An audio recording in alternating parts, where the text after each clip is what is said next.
Rajwinder here with the new topic that is self and peer evaluation. You're welcome on Learning with L&R. So let's start with the topic.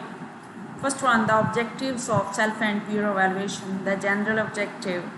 At the end of the lecture, the students will be able to understand the topic of self and peer evaluation and apply this knowledge in nursing practice. Specific objectives, students will be able to introduce the topic and list the aims of the self and peer evaluation, explain the peer evaluation and enlist advantages and disadvantages, enumerate the self evaluation and its advantages and disadvantages. Then the introduction.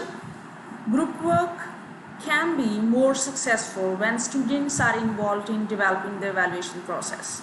This may include establishing their own evaluation criteria through consultation with teaching staff. Okay, group work always give the confidence to the students, and the students can learn about their good points or their weaknesses. Then aims of self and peer evaluation: increase student responsibility and autonomy. Strive for a more advanced and deeper understanding of the subject matter, skills and processes, because when we give something and which handle with the responsibility and we handed over that project to the students do that work with the depth of their heart, and that time they understand very well that particular topic. Lift the role and status of the students from passive learner to active learner and assessor. Usually we teachers deliver the lecture and students only listen, and when students got the opportunity to deliver the lecture and teachers assess them, that time their actual personality comes out. This also encourages a deeper approach to learning, right? Involve students in critical reflection and develop in students a better understanding of their own subjectivity and judgment. Then the next is self-evaluation. What is that? Is a process which deals with the value of self-confidence. We should be aware of the fact that working alone has its own value and importance, though it is often underrated. It is linked with introspection, self-discovery and self-realization.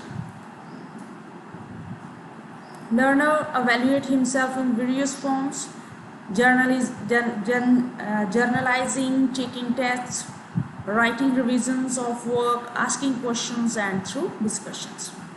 When students evaluate themselves, they are assessing what they know, what they do not know and what they would like to know. They begin to recognize their own strengths and weaknesses. They become more familiar with their own benefits and possibly their misconceptions. After they self-evaluate, they will be able to set goals that they feel they can attain with the new knowledge they have about themselves. Then advantages of self-evaluation. Self-evaluation is the first essential step in any evaluation process. Then it is an expected part of student professional performance and can provide information useful for planning and student improvement. It helps teachers also to write evaluating various aspects of the performance, indicating their strengths and weaknesses. It helps the teacher to get an opportunity to think, reflect and write down the lag point. It helps the students to get a better idea of the goals that they are trying to reach. Students can take responsibility for their own learning. Students get a chance to predict their main targets for the coming year and think about their career advancement. Some demerits are also there. Teacher feedback. Students can be undecided, or if they haven't received enough feedback from the teacher, they may have doubts regarding to the progress. Because when the teacher take the responsibility to improve the student, that time teachers convey the message or in the right way. They talk about the negative and positive points of the student, and in this the students are unaware about these things. Consciousness. Students need to have a very high degree of consciousness so they can be able to analyze their errors that they have made. Format based plan. Self-assessment can be very time-consuming, so as teachers we have to plan it before and write an adequate format so it doesn't take students too long to answer it, and so it is easy to check, right? Then lack of maturity. Some students do not have any kind of experience to do the task. Some students are not ready to have self-assessment tasks, mostly because they aren't aware of the seriousness or importance of the process.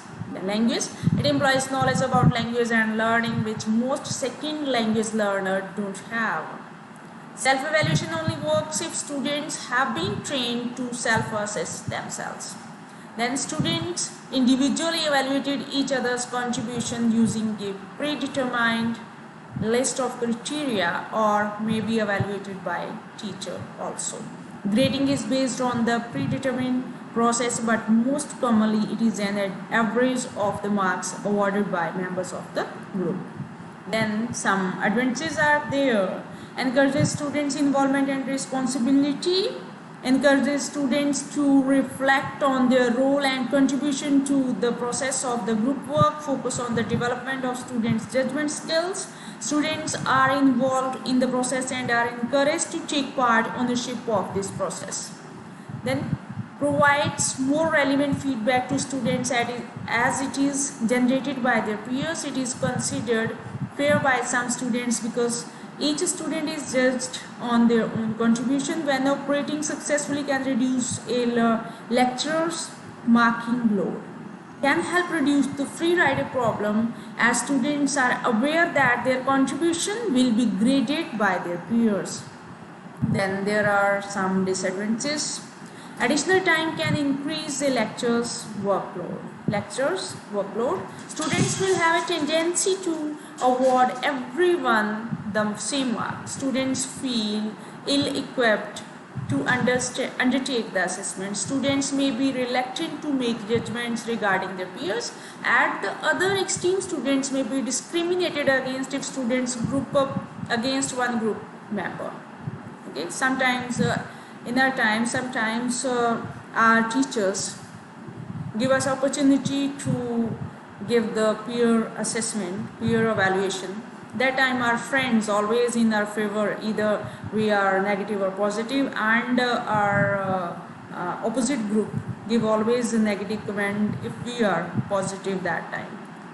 Then this is all about the self and peer evaluation. I hope you have clear with this. Thank you very much.